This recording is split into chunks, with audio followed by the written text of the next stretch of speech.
عید الاضحیٰ کو بقرہ عید بھی کہتے ہیں۔ عید الاضحیٰ عربی زبان کا لفظ ہے اور اس کا مطلب ہے قربانی کی عید۔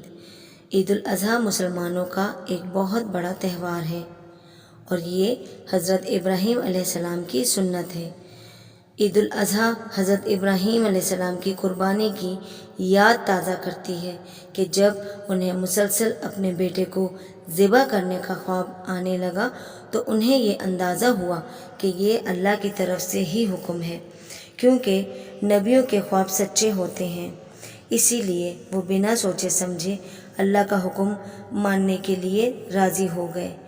وہ اپنے بیٹے سے بے انتہا محبت کرتے تھے، لیکن اللہ سے ان کی محبت اور عقیدت اتنی مضبوط تھی کہ انہوں نے اپنے جگر کے ٹکڑے کو بھی قربان کرنے سے دریغ نہیں کیا۔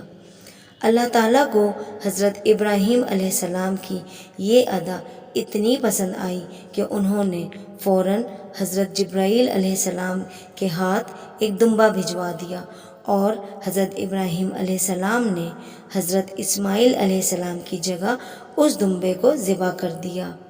اللہ تعالیٰ نے حضرت ابراہیم علیہ السلام کی محبت اور قربانی کو پسند فرمایا اور اسی لیے تمام مسلمان ہر سال عید الاضحیٰ کے موقع پر جانوروں کی قربانی کر کے حضرت ابراہیم علیہ السلام کی اللہ سے محبت اور ان کی سنت کی یاد تازہ کرتے ہیں۔